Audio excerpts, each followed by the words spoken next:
el ser más sublime, el ser más santo, el hombre que dividió la historia en un antes y un después, el hombre que representa para nosotros como iglesia el Salvador del mundo. A ese hombre cuyo nombre se le conoce como Jesús de Nazaret, Emmanuel, Dios con nosotros, es el que adoramos hoy. ¿Cuántos dicen gloria a Dios? Escuchen, la letra dice: el más bello entre millares, el más bello Jesús, Yeshua, el Dios todopoderoso, el que hizo los cielos y la tierra. A Él es digno de alabanza, es digno de gloria, es digno de exaltación, y es digno de que usted y yo hoy le demos lo mejor a Él, que hoy le demos toda la gloria, que hoy reconozcamos que Él es un ser supremo. ¿Cuántos dicen gloria a Dios? ¿Cuántos dicen gloria a Dios? Yeshua, vamos, déle su mejor adoración, no se salga de ahí y déselo a Él, dígaleselo.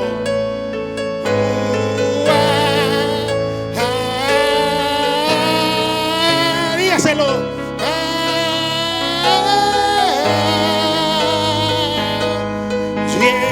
Yeshua, vamos, levante ese nombre.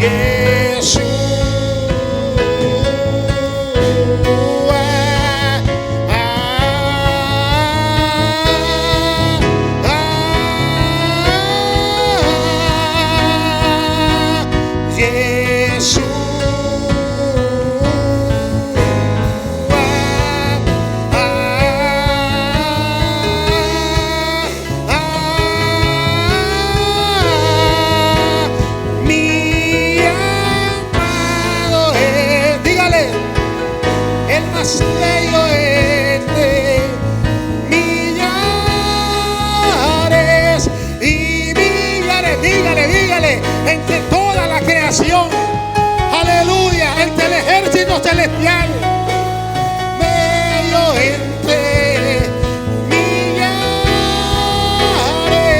y millares, mi amado es el más bello entre millares y millares.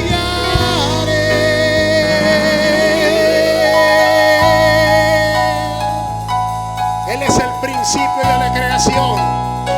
Todo lo que existe, lo visible, lo invisible, fue hecho por Él y para Él.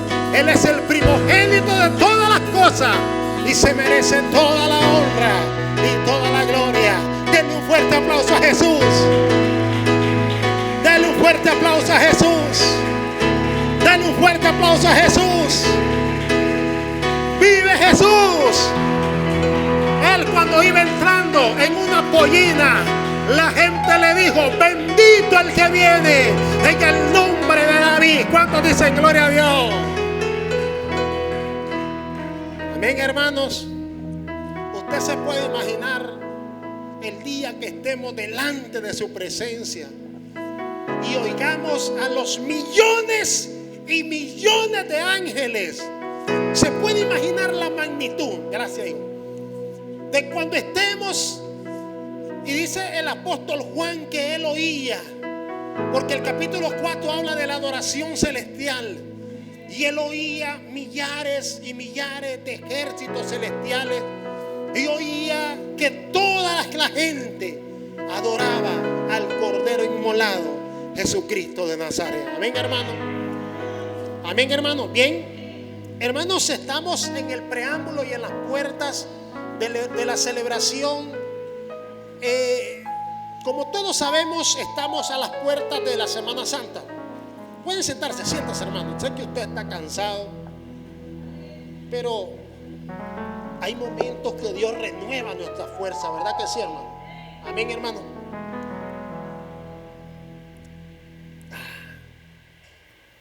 ¿Para qué Coca-Cola si aquí está el agua? Ok, En vista a esto, yo quiero decirle, hermanos, que el día de hoy vamos a hacer un resumen de los últimos minutos de vida de Jesús. Hoy vamos a hablar un tema fascinante que le conocemos como las 7 palabras. Estas 7 palabras que tuvo Jesús durante un periodo de las 9 de la mañana a las 3 de la tarde. Ese es el periodo en el cual se le conoce como la hora del sacrificio de Jesús. Y durante todo este trayecto, Jesús habló 7 palabras que debemos de tomarla en consideración. Las vamos a ir viendo una por una. Vamos a hacer un resumen y un detalle para que usted y yo podamos sustraer lo mejor de cada enseñanza en cada una de las palabras de Jesús. Porque sin duda el mejor maestro que podemos tener es Jesús. Cada palabra salida de la boca de Jesús es una lección para nuestra vida que debemos apropiarnos. ¿Cuántos dicen amén? Ok. Y quiero que me acompañe el día de hoy, ahí donde está sentado, porque vamos a ir ahondando en cada una de las palabras. Y la primera palabra la podemos encontrar en el libro de San Lucas, capítulo 23, versículos 33 y 34. Ahí vamos a ver esta primera palabra que el expositor, el doctor Lucas, nos deja ver a cada uno de nosotros. Y observemos lo que dice la Escritura en esta preciosa mañana. ¿Lo tenemos, hermano? ¿Lo tiene? Lucas 23, versículos 33 y 34. Dice: y cuando llegaron al lugar llamado de la Calavera, le crucificaron ahí, y a los malhechores, uno a la derecha y otro a la izquierda. Y Jesús decía, oiga la primera palabra: Padre, perdónalos porque no saben lo que hacen. Y repartieron entre sí sus vestidos, están echando suerte. Veamos bien. Lo primero que nosotros observamos durante la trágica agonía de nuestro Señor Jesucristo, que duró aproximadamente 6 horas, observamos que la primera palabra que Jesús sale de su boca es demostrada con un acto de amor y de bondad. Veamos qué estaba sucediendo para que Jesús pudiera llegar a ese extremo. Jesús, recordemos que Él fue, hermanos, sentenciado a la muerte. Él fue llamado hereje. Su mismo pueblo, los judíos, lo entregaron a una muerte expiatoria. Y Él, en este camino al Calavera, los estudiosos dicen que fueron como 600 metros, aproximadamente 700 metros, que estamos hablando de unas 7 cuadras, que Jesús caminó cargando una cruz de aproximadamente 76 kilos de peso. Estamos hablando como de 155 o 158 libras. Eso pesaba la cruz que Jesús se aferró con sus brazos, caminando aproximadamente esos 700 metros. Él llegó a ese lugar llamado la Calavera. La Biblia dice que con él también iban 2 personas más, 2 malhechores. Y los 3 obtuvieron el mismo resultado, iban a ser crucificados. La Biblia nos narra que durante la hora sexta que estamos hablando, que Jesucristo desde las 9 de la mañana hasta las 3 de la tarde aproximadamente, porque la hora novena son las 3 de la tarde, la sexta es al mediodía, ¿verdad? Entonces, desde las 9 de la mañana Jesús se muere en esa agonía, que su cuerpo es quebrantado para entregarlo por causa de nosotros. Pero vea bien, ¿cuál es el primer aprendizaje que nosotros obtenemos o sustraemos de esta primera palabra? Los romanos estaban acostumbrados a sacrificar a las personas. Los romanos era una civilización que ellos eran especialistas en el dolor. Para los romanos no era el primer muerto. Jesús probable era uno de tantos de los cuales ellos habían sacrificado. Ellos estaban acostumbrados que la gente durante el tiempo de su agonía o de su muerte, la gente los maldijera. Los que estaban muriendo les dijeran injurias. Los que estaban muriendo probablemente les tiraban maldiciones. Sin embargo, vemos que la primera enseñanza de Jesús es que Él no hace eso, sino lo contrario. Quizás los romanos se pudieron esperar de Jesús que Él los injuriara, o que quizás Él les decía alguna cosa o algo que pudiera, hermano, comprometer o lastimar a estos soldados romanos en cuanto a la palabra dicha por Jesús.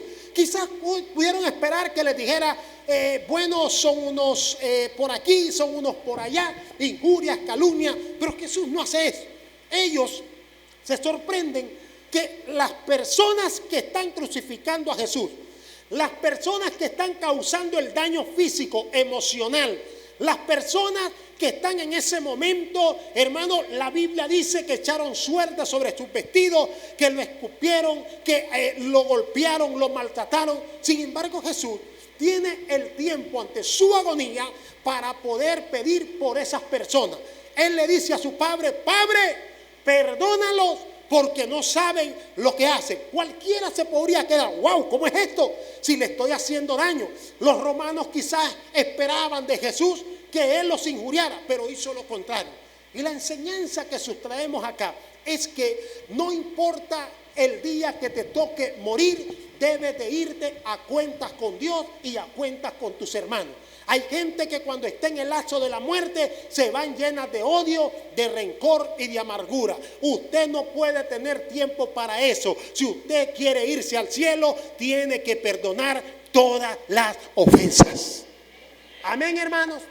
Dice Mateo capítulo 6, versículo 9.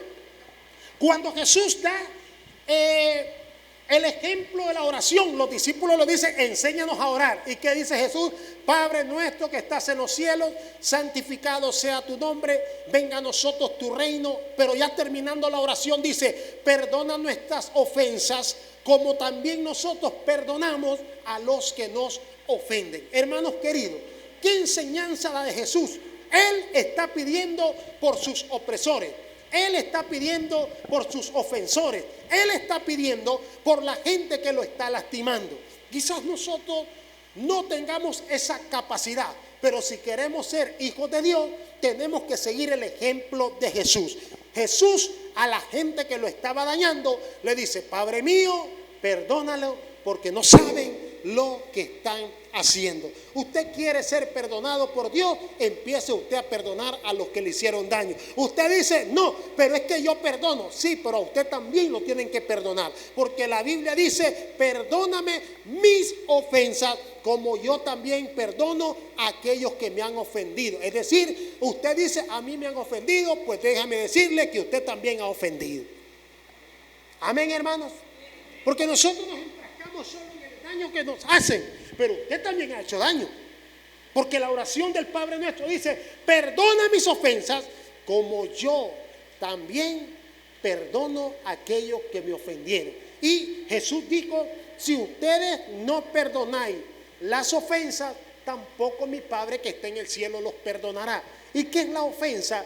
En el original, la palabra ofensa o perdón significa pasar por alto la ofensa, pasar por alto lo que nos ha dañado. Es decir, tenemos que tener la capacidad de pasar por alto cualquier situación que nos hayan hecho. Entonces, la primera palabra de Jesús en la cruz: Él pide por sus opresores, Él pide por sus asesinos, Él pide por los que le están injuriando, Él pide por los que lo están lastimando. Padre mío, perdónalos porque no saben lo que hacen. ¿Qué haría usted en esta situación, hermano? ¿Cobraría venganza con sus manos? ¿Qué haría usted en esta situación? Si alguien le hace daño, usted le dice hasta lo que va a morir. Amén, hermano. Si alguien le debe, usted le desea hasta la muerte. Sí, porque dicen que con las deudas se terminan los amigos. ¿Qué haría usted en esta situación? Jesús no le debía a nadie, no era malhechor, no era criminal, lo sentenciaron siendo justo. Pero la enseñanza de Jesús es que Él dice: Padre, perdónalo porque no saben lo que hacen. ¿Cuántos dicen amén, hermano? La segunda palabra lo vamos a encontrar en Lucas capítulo 23, ahí mismo, pero nos vamos al versículo 39. Ahí observamos que Jesús dice: y uno de los malhechores que estaban colgados le injuriaba diciendo: si tú eres el Cristo, sálvate a ti mismo y a nosotros. Respondiendo el otro le reprendió diciendo: ni aún tienes temor tú de Dios, estando, el 40, respondiendo el otro le reprendió diciendo: ni aún temes a Dios estando en la misma condenación. 41, nosotros a la verdad justamente padecemos porque recibimos lo que merecemos, nuestro hecho, mas este ningún mal hizo. Y dijo a Jesús: acuérdate de mí cuando estás en tu reino. Y el versículo 43, la segunda palabra en la cruz, que Jesús dijo: de cierto os digo que hoy estarás conmigo en el paraíso. ¿Qué enseñanza nos deja Jesús en esta segunda palabra que Jesús le está diciendo? Observemos lo que dice el contexto. Dice el contexto que los dos malhechores, pero uno de ellos se estaba burlando de Jesús, ¿verdad que eso dice? Lo estaba maldiciendo, le estaba injuriando, le estaba diciendo: si eres hijo de Dios, ¿por qué estás ahí? Bájate de la cruz. Si vos en realidad sos lo que decís que sos el Mesías, entonces bájate de la cruz. Viene el otro y le dice: tú no tienes temor de Dios estando en la condenación en la que estás. Nosotros a la verdad nos merecemos esto, pero Él en realidad no ha hecho nada. ¿Cuál es la enseñanza de esta segunda palabra? Nunca es tarde para arrepentirnos de nuestros pecados. Usted puede estar en el último momento de su vida, pero ahí Dios derrama bendición, misericordia y vida eterna.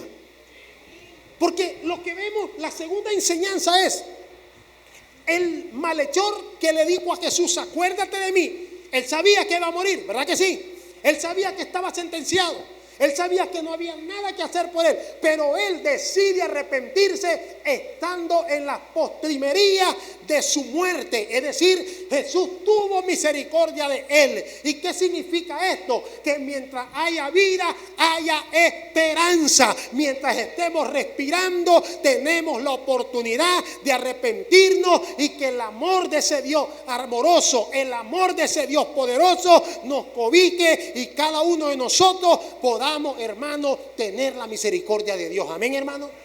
La segunda enseñanza, en ese mismo contexto, Jesús no pierde el tiempo. Él termina predicándole a un malhechor. Él sabía que se iba a morir, pero Jesús aprovecha el tiempo y le predica a ese malhechor.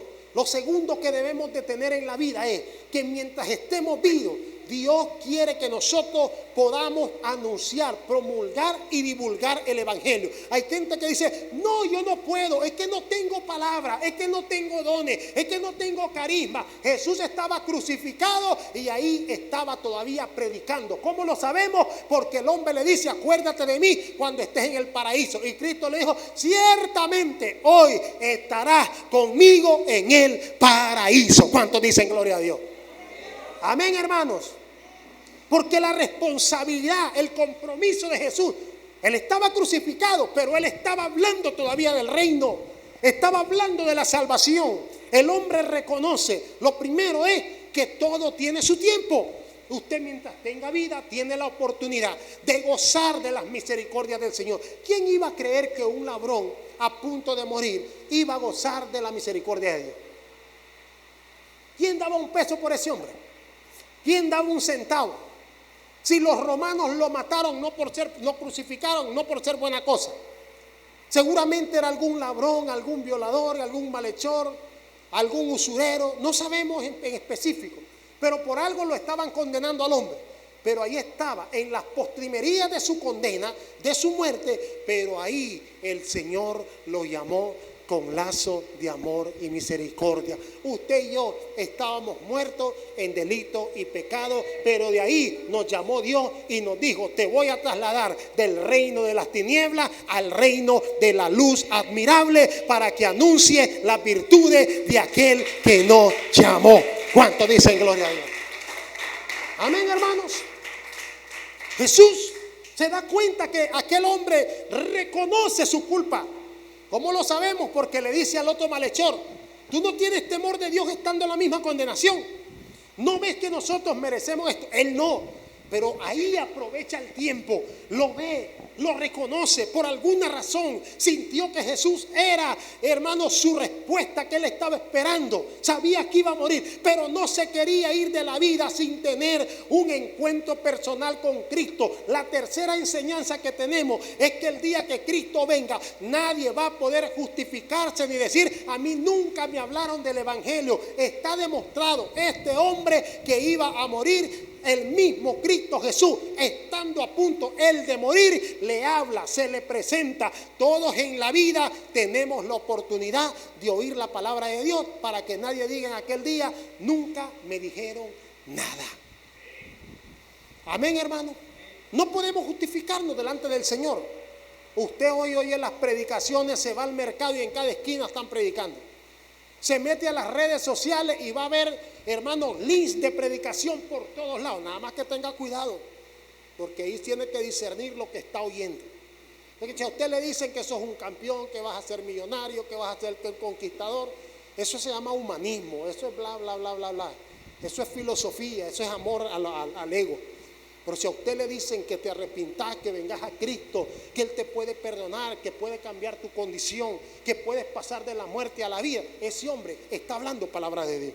Entonces Jesús, vemos que ahí está el malhechor, y uno de ellos le dice: Señor, ten misericordia de mí. Vea lo que le está diciendo: ten misericordia de mí, acuérdate de mí cuando estés en el paraíso. Vea bien, le está diciendo: acuérdate de mí. Hay una esperanza. Le está pidiendo misericordia. Y Cristo no le dice eso. No le dice, me voy a acordar de vos cuando estés allá. No, Cristo le dice: desde hoy estarás conmigo en el paraíso. Amén, hermano. Tercera palabra. Vamos a la tercera palabra. Y esta palabra se le conoce como la palabra de amor. Lo encontramos en Juan 19, del 25 al 27. Juan capítulo 19, del 25 al 27. Mire lo que dice la palabra del Señor en este texto. Y dice: estaban juntos, lo tenemos, Juan 19 del 25 al 27, tercera palabra. Estaban junto a la cruz de Jesús su madre y la hermana de su madre, María, mujer de Cleofas, y María Magdalena. Cuando vio Jesús a su madre y al discípulo a quien él amaba. ¿De quién está hablando ahí? De Juan. Y dice que estaba presente, dijo a su madre: mujer, he ahí tu hijo. Después dijo al discípulo: he ahí tu madre. Y desde aquella hora el discípulo le recibió en su casa. Hermano, ¿qué está diciendo Jesús ahí? Él está, hermano, en ese momento reconociendo a María como su madre. Él está reconociendo que por obra del Espíritu Santo, hasta ese momento, María estaba cumpliendo un papel en el propósito de Dios. Observemos que ahí no estaban los discípulos, a no ser uno, estaba Juan el amado. Ahí estaba él, junto a la cruz y junto a María. Entonces, el hecho de que él venga y le diga a María: mujer, vea que ya no le dice madre, ya no la reconoce como madre. Él mira a María y le dice: mujer. ¿Puede ver eso usted? En el texto ya no dice madre, dice mujer. ¿Por qué? Porque hasta ese momento María ya dejaba de ser el propósito por el cual Dios la había llamado a ella, que era parir a Jesucristo. Entonces le dice: mujer, he ahí tu madre. Y al discípulo amado le dice, ¿cómo le dice? Hijo, he ahí tu madre, recíbela. ¿Qué le está diciendo a Jesús? Jesús tiene el cuidado hasta ese momento de poner en obediencia la palabra de Dios en cuanto al mandamiento de honrar a su padre y a su madre. Es decir, Jesús no quería dejar desamparada a su madre. agarra a su madre y le dice, mujer, he aquí tu hijo. Agarra al discípulo y le dice, hijo, he aquí tu madre. En otras palabras, le está diciendo, cuida de ella. Vea bien, Jesús ya había terminado su ministerio, pero aún terminando su ministerio, Jesús no descuidaba la atención a su madre. Hay muchos hijos que cuando se casan, se van con la esposa, se olvidan de los padres, no les dan nada, los padres están con hambre, no les dan nada, pero ni 5 reales partidos por la mitad, se olvidan de sus padres y entonces creen que los padres van a vivir con torta de aire. Y la enseñanza de esto es, como dice el mandamiento en Éxodo capítulo 20, honrarás a tu padre y a tu madre para que te vaya bien en la vida. En otras palabras, no importa, hermano, hasta dónde Dios te dé la vida, debemos de honrar a nuestro padre y a nuestra madre. Amén, hermanos. Esa es la enseñanza que Jesús nos está dejando en esta tercera palabra. Le dice, madre, he ahí tu hijo. Hijo, he ahí tu madre. Tómala. Y desde aquel día dice que Juan el Amado la recibió en su casa. Es decir, ¿y qué era ese el hecho de recibirla en su casa? Era cuidado personal. Jesús le estaba diciendo, yo ya no la puedo cuidar porque voy a morir, cuídala tú. Él estaba al cuidado de su madre. Por alguna razón, no sabemos por qué José no sale en ese episodio. Algunos eruditos dicen que José ya estaba muerto a esa altura del partido, pero no lo sabemos, es una hipótesis. Solo aparece María, no aparece el padre, no aparece José, aparece María en ese momento. Pero lo que Jesús quiere enseñarnos es el cuidado que debemos de tener con nuestra padre y con nuestra madre, con lo que Dios nos ha regalado. No es el hecho de que, como muchos dicen, es que ahí se demuestra que María era la madre de Jesús. Sí, la madre de Jesús, no la madre de Dios. Aclaremos eso. La madre de Jesús por obra del Espíritu Santo, pero no la madre de Dios, porque Dios nadie lo creó. Él creó todas las cosas por el poder de su fuerza. Amén, hermano. Entonces estamos aclarando esto para que nosotros no nos confundamos. Jesús le dice, hijo, cuida a tu madre. Madre, ahí está tu hijo. Él tiene el cuidado hasta la última instancia de, en ese momento, quien era su madre, que era María. La cuarta palabra la encontramos y podemos ver que la cuarta palabra la encontramos en el capítulo 27 de Mateo, versículo 45. Veamos bien. Mateo capítulo 27, versículo 45. Esta es la cuarta palabra en el cual aquí ya se demuestra más profundamente el sufrimiento de Cristo. Vea lo que dice el verso Mateo 27, versículo 45, dice la palabra del Señor. Dice, y desde la hora sexta, ¿qué hora era la hora sexta, hermano? Las 12 del mediodía, ¿verdad? Ok, dice la Biblia, traduciendo, desde las 12 del mediodía, desde la hora sexta hubo tiniebla y toda la tierra hasta la hora novena estaba en tinieblas. Cerca de la hora novena, o sea, a las 3 de la tarde, Jesús clamó a gran voz diciendo, Elí, Elí, lama sabactani. Esto es, Dios mío, ¿por qué me has abandonado? Hermano, esta es una de las pocas expresiones que Jesús usa el lenguaje en arameo. Porque Jesús, siendo judío, él hablaba de la lengua judía, pero también hablaba arameo. La otra ocasión que él usó el arameo es cuando se dirigió a la niña y le dijo, niña talita kumi, que significa, a ti te digo, levántate. Pero aquí, en la expresión del arameo, él dice, Elí, Elí, lama sabactani, que significa, Dios mío, ¿por qué me has abandonado? Se le conoce a los eruditos, como la hora sacrificial del dolor y la agonía de Jesús. En ese momento la Biblia dice que desde las 12 del mediodía hasta las 3 de la tarde la tierra estaba en tiniebla. Mire el escenario, trasládese en ese momento. Hay un monte llamado la Calavera o el Gólgota. Jesús en medio, uno a la izquierda y otro a la derecha. Y la Biblia dice que estando ahí en esa situación, Jesús empieza a sentir en ese momento el abandono de su padre, a tal grado que lo llamó en una exclamación de dolor y le dijo en arameo: Eloí, Eloí, lama sabactani. Esta expresión de Jesús fue prácticamente la misma que usó el rey David en el Salmos capítulo 22, 750 años antes de que sucediera este acontecimiento. El salmista David ya había profetizado acerca del dolor del Mesías. Si usted se va en el Salmos capítulo 22, versículo 1, va a encontrar la expresión del salmista David. Y él en este capítulo 22, él empieza este capítulo diciendo: Dios mío, ¿por qué me has desamparado? Entonces, ¿qué estamos viendo acá?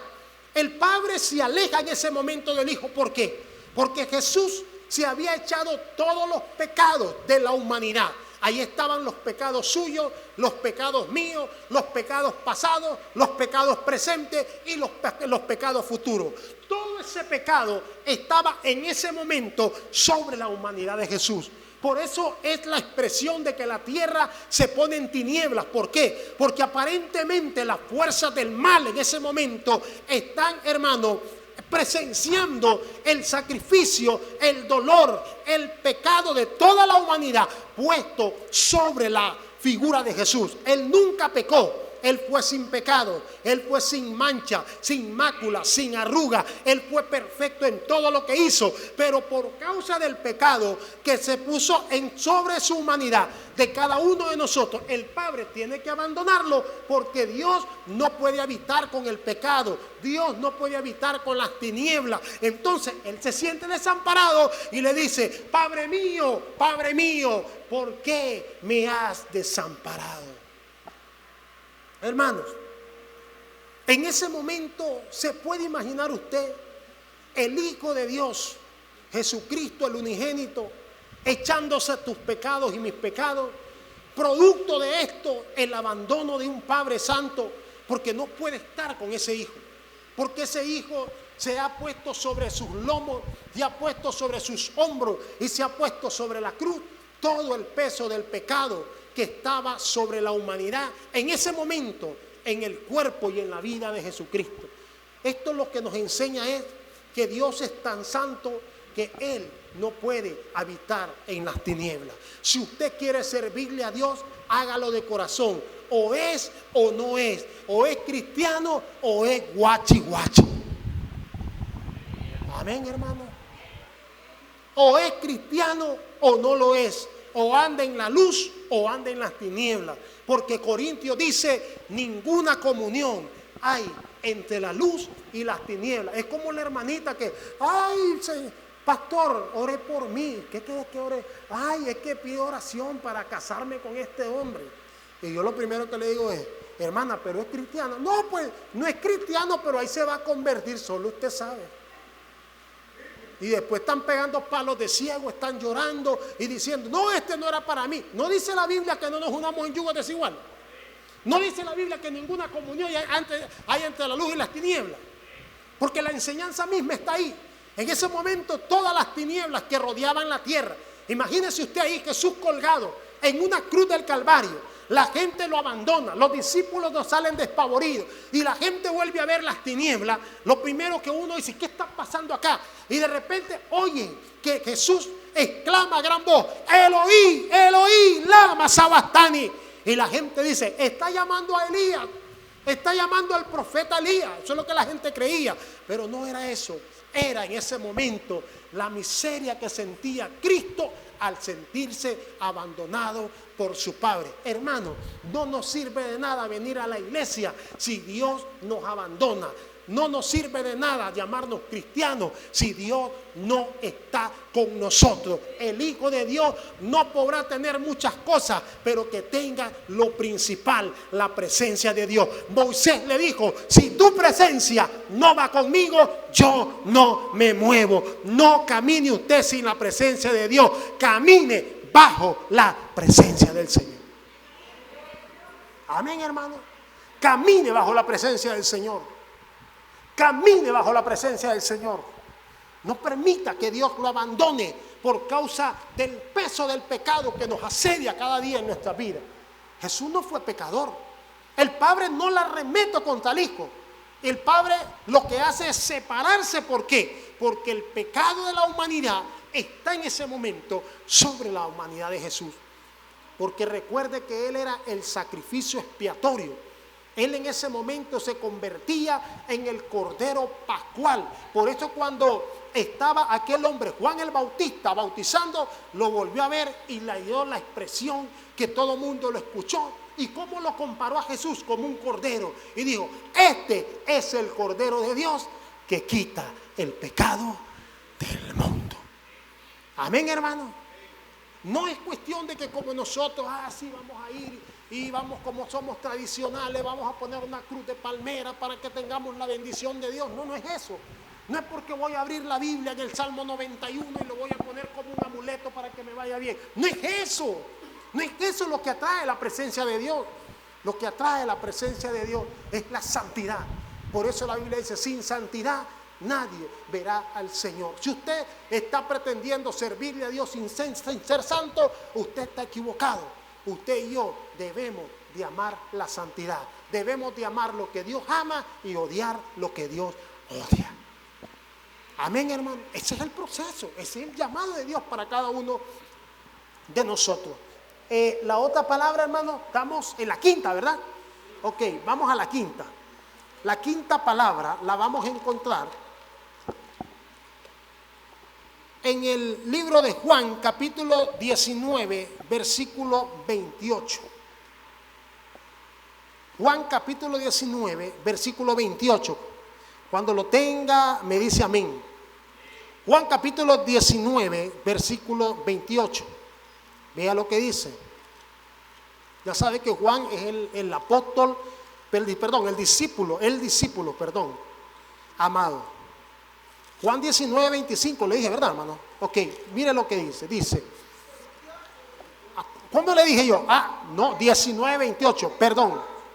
Correcto, la corrección me la hace. Ok, dice, después de esto, sabiendo Jesús que ya todo estaba consumido, dijo, para que la escritura se cumpliese, tengo sed. ¿Qué dijo Jesús? Tengo sed. Esta es la quinta palabra que él habla a las puertas de su muerte. ¿Y por qué tenía sed Jesús?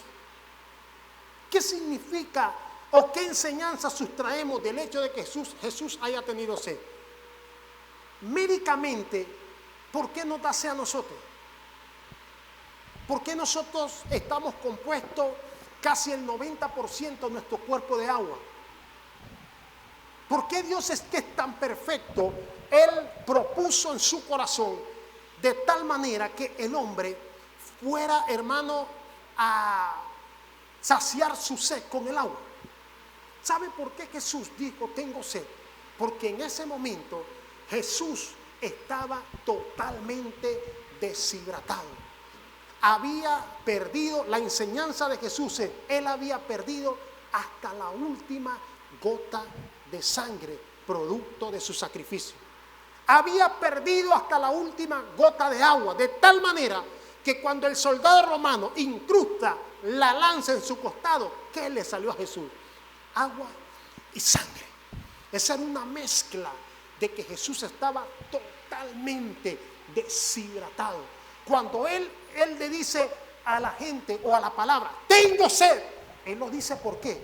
Porque estaba totalmente deshidratado, producto del dolor, producto de los latigazos, producto, hermano, de estar colgado 6 horas en una cruz, 6 horas debajo del sol, 6 horas en agonía, sus muñecas traspasadas por clavos prácticamente de 6 pulgadas. Sus pies traspasados por clavos de 6 pulgadas, en una condición en el cual él, mientras está colgado, el diafragma, todo el peso, no puede respirar. Por lo tanto, el esfuerzo para poder respirar es tirarse para arriba, pero entre más se tiraba para arriba, más dolor al caer, al hacer la exhalación, porque él podía hacer la inhalación. El problema era cuando venía, por el peso que se venía para abajo.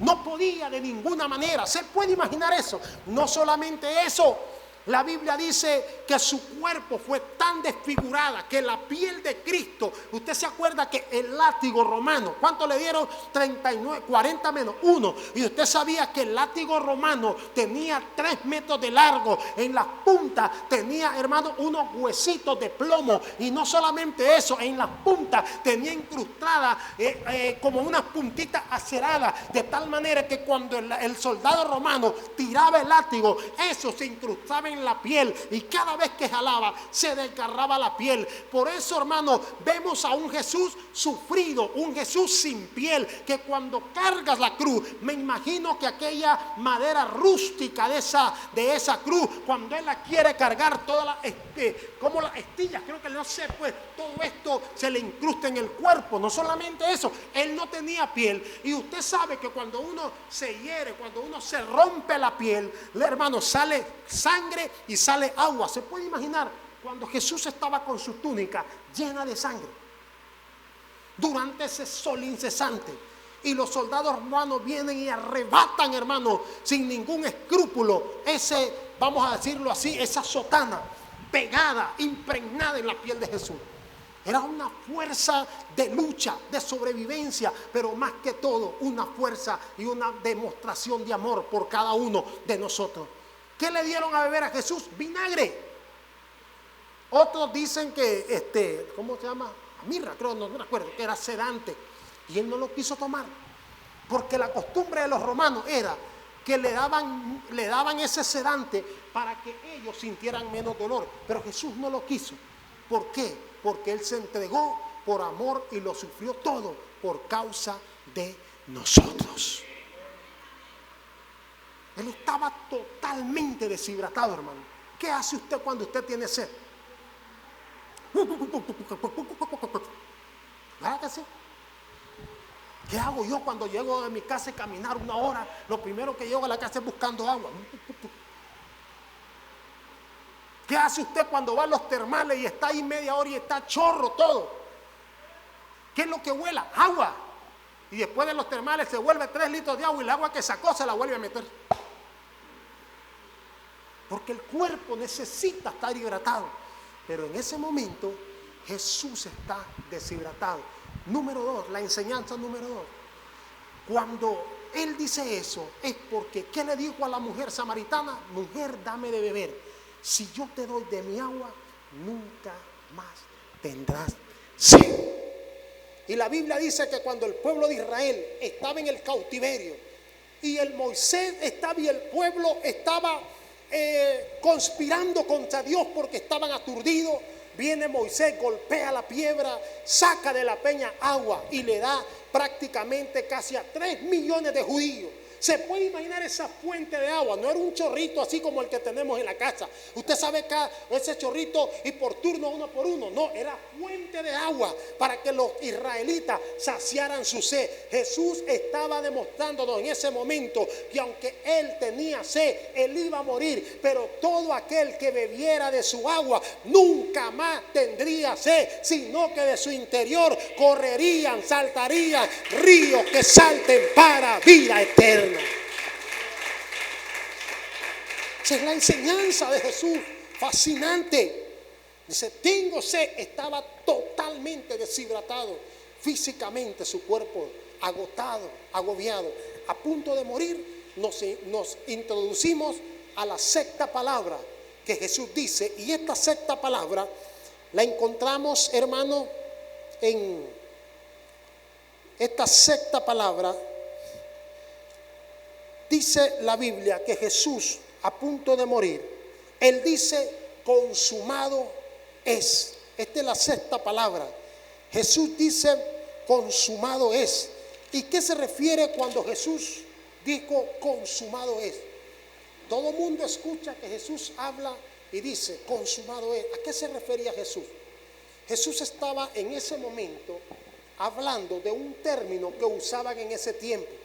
Porque los griegos usaban un término que decían consumado es, y la palabra consumado en el griego es tetelestai, y la palabra tetelestai se usaba para 2 razones. Número 1, cuando el ejército obtenía la victoria, el general buscaba una colina buscaba una llanura, se subía arriba, levantaba su mano y con gran voz fuerte proclamaba Tetelestai, que significaba consumado es, hemos tenido la victoria.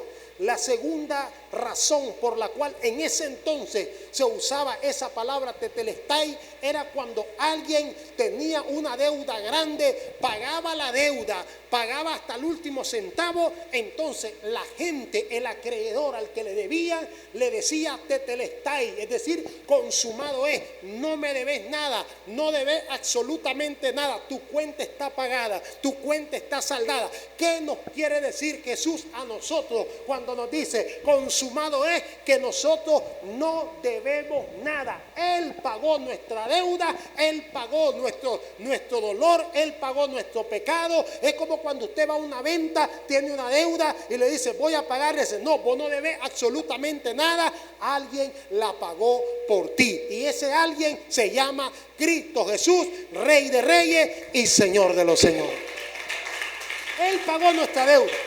Consumado es, no hay nada que hacer. Dice Colosenses 2:14 que Él exhibió públicamente el acta de los decretos que nos era contrario. Vea qué interesante, porque en el Antiguo Testamento Dios no permitió que Abraham matara a su hijo Isaac, ¿verdad que sí? Todos hemos leído la historia. Dios le pide a Abraham que sacrifique a su hijo. Sin embargo, cuando el padre Abraham iba a meter el cuchillo en la vida de Isaac, la Biblia dice que el padre le dijo detente, pero en este caso no. En el Nuevo Testamento Dios no detiene su mano. Él permite que su propio hijo sea el sacrificio que quite el pecado de cada uno de nosotros. Consumado es, hermano. ¿Qué más vas a hacer?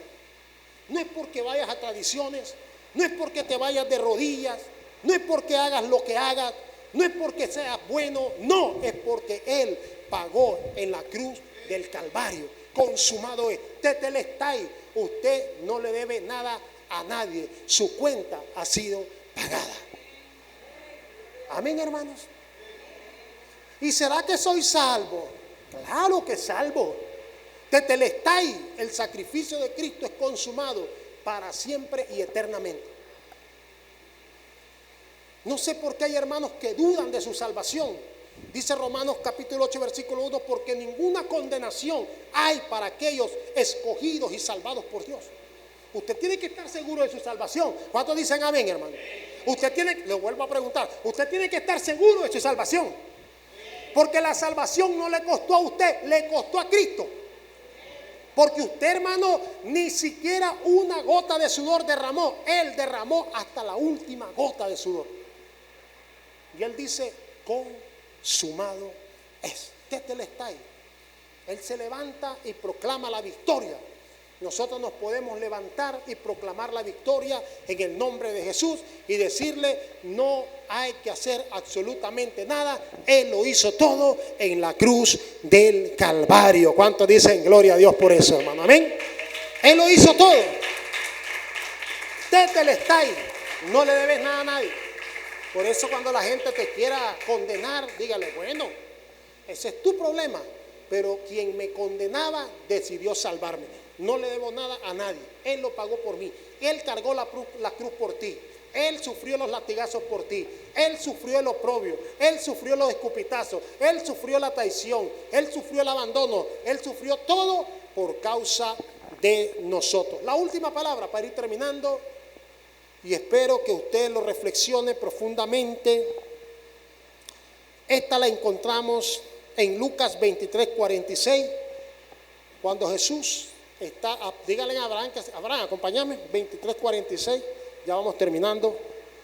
Lucas capítulo 23, versículo 46. Yo le quería dar esta breve reseña para que usted considere, hermano, lo que es verdaderamente la Semana Santa. Porque la Semana Santa no es irse de shopping, no es irse a quemar la piel por puro gusto. Yo no estoy en contra de eso. El que pueda ir, que vaya, que lo disfrute. Pero hay algo más que tiene el sentido de la Semana Santa. Dice, entonces, Lucas 23:46, Entonces Jesús, clamando a gran voz, dijo: Padre, en tus manos encomiendo mi espíritu. Y habiendo dicho esto, ¿qué hizo? ¿Qué hizo, hermano? ¿Qué hizo el Señor Jesús? Habiendo hecho esto, dice la Biblia que Jesús expiró. ¿Qué significa esto? Dos palabras o tres palabras antes vemos a un Jesús agobiado por el abandono de su Padre. Pero tres palabras después, a punto de morir, Jesús vuelve a recuperar la confianza en su Padre, vuelve a recuperar la fe en su Padre, vuelve a recuperar el amor de su Padre. Y Jesús dice: Padre mío, en tus manos encomiendo mi espíritu. ¿Por qué Jesús en ese momento Él no encomendaba el alma a su Padre, sino su espíritu? Porque el espíritu es el soplo de vida que nos regala el Señor a cada uno de nosotros. Y el salmista David en el Salmos 48 versículo 14 dijo la siguiente expresión: porque yo sé que Dios me guiará más allá de la muerte. Él sabía que lo que iba a entregar era el cuerpo, pero su espíritu volvería al Señor. Hermanos, es un tiempo de reflexionar verdaderamente en este tiempo en el cual nos vamos a someter de Semana Santa. Una hermana me preguntaba por los cultos y le digo: este tiempo hay que buscar de Dios. Yo le decía: hermana, vamos a tener culto el martes, vamos a tener ayuno el jueves, vamos a tener la cuarta campaña el sábado, y el domingo vamos a estar a las 5 de la mañana en matutino y santa convocatoria. ¿Por qué? Porque todos nosotros, si nos pusiéramos por un momento a meditar todo lo que Cristo hizo por nosotros, ni en una vida entera pagaríamos todo lo que Él sufrió por ti y por mí. Por eso, en esta mañana, démosle gracias al Señor, porque todos los que estamos aquí somos el resultado del amor de un Padre que nos amó sin condición. Dios me le bendiga, Dios me le guarde. Póngase sobre tus pies. Gracias, Señor, por tu palabra. Te alabamos, te bendecimos y te glorificamos por los siglos de los siglos. Te damos gracias, Señor. Ahora llévanos con bien hasta nuestros hogares y que nuestros hermanos puedan ir a apoyar el bazar, Señor, que es con el objetivo de poder meter al audio y restaurar el audio, los micrófonos, porque es para tu casa. Danos la fuerza para amarte. Gracias, Señor, por esas palabras. Gracias por ese sacrificio. En el nombre del Padre, del Hijo y del Espíritu Santo te damos gracias. Amén y